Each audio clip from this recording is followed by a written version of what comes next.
Halo semuanya, Halo semuanya, kenalkan nama saya Muhammad Gibran Haramain. nama saya Sazia Zaira Jarleita. Kenalkan, nama saya Billy Julius. Kerjaan dulu sebagai pekerjaan bergerak di bidang oil and gas atau disebut peminyakan. Untuk sekarang kerjaannya di mana? Untuk sekarang kerjaan sudah tidak bekerja lagi di oil and gas. Kita kan dapat cerita nih, kalau Om tuh pernah punya pengalaman di PHK terus klaim JKP. Ya, Saat pertama kali dulu di PHK, langkah pertama yang Om ambil tuh saat terkena PHK tuh apa Om? jadi kita waktu pengurangan pegawai itu pertama kali ini yang kita minta itu namanya paklaring ya, atau pengalaman pekerja.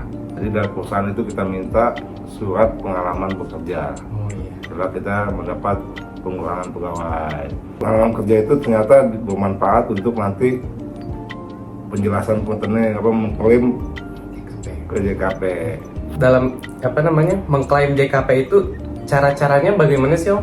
Posisinya waktu itu kan posisi COVID ya.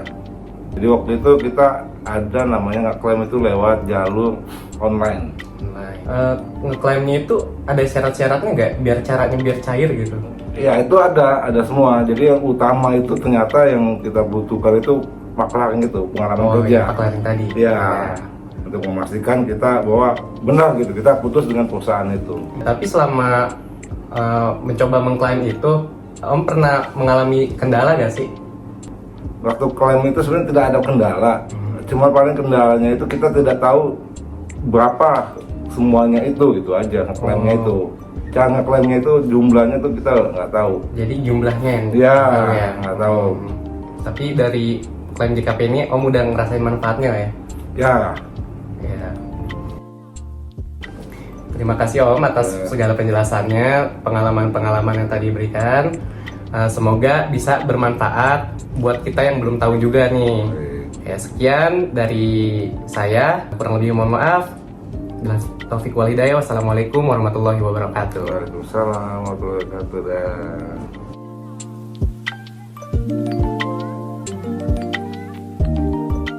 Nama saya Dr. Gigi Farida Dian Adhawati, umur saya 47 tahun dan saya bekerja sebagai seorang PNS di Kementerian Pertahanan Republik Indonesia. Mekanisme Manda dulu mendaftar itu gimana sih? Program BPJS Kesehatan ini diberlakukan atau mulai berlaku di tahun 2018. Dulu pada saat mulai mendaftar atau pertama kali mendaftar, caranya dengan mengisi formulir berupa lembaran kertas atau hard copy. Kita mengisi semua data-data kita lengkap, termasuk di situ data pribadi, data keluarga, dan juga data pekerjaan. Kemudian formulir itu dikumpulkan dan diinput oleh petugas administrasi ke aplikasi BPJS Kesehatan. Sebagai peserta BPJS Kesehatan, berarti Manda harus membayarkan iuran atau enggak? Ya, harus ada iuran yang dibayarkan. Untuk iurannya sendiri, kan Manda seorang PNS. PNS itu masuk dalam kelompok PPU atau pekerja penerima upah. Kebijakannya atau peraturannya adalah besar iuran yang kita harus bayarkan adalah 5% dari gaji dan tunjangan yang PNS terima. Dari 5% itu, 4% dibayarkan oleh pemerintah sebagai pemberi pekerjaan dan 1% dibayarkan oleh Manda sebagai pekerjanya. Berarti kalau di BPJS Kesehatan itu gimana cara ngeklaimnya ya?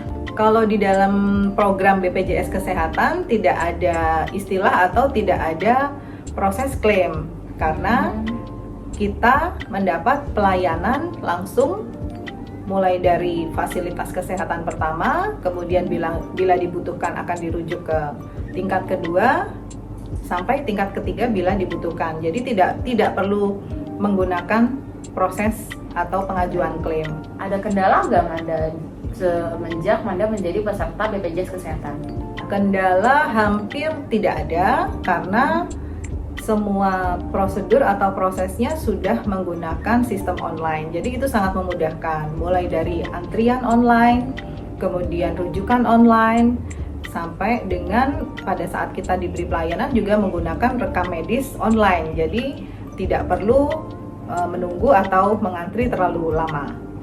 Untuk manfaatnya, Manfaat yang kita terima dari menjadi peserta BPJS Kesehatan, Manda mendapatkan fasilitas atau mendapatkan kemudahan pelayanan kesehatan selain untuk Manda pribadi, juga untuk suami dan 3 anak atau 3 orang anak Manda. Jadi semuanya mendapatkan fasilitas atau pelayanan kesehatan yang sama. Dan Manda sebagai PNS dengan pendapatan lebih dari 4 juta bisa menggunakan fasilitas rawat inap kelas 1. nah untuk peserta BPJS Kesehatan itu ada program JKP nggak sih atau jaminan kehilangan pekerjaan? Setahu Manda, JKP atau jaminan kehilangan pekerjaan itu merupakan program atau salah satu fasilitas di BPJS Ketenagakerjaan ya. Kalau di BPJS Kesehatan untuk PNS kita tidak ada istilah pemutusan hubungan kerja. PNS hanya berlaku masa pensiun. Jadi di usia minimal 58 tahun seorang PNS itu masuk ke dalam masa pensiun. Nah, gitu tuh jawaban dari Manda. Semoga bermanfaat buat kita dan memperluas wawasan kita tentang BPJS. Terima kasih. Bye-bye.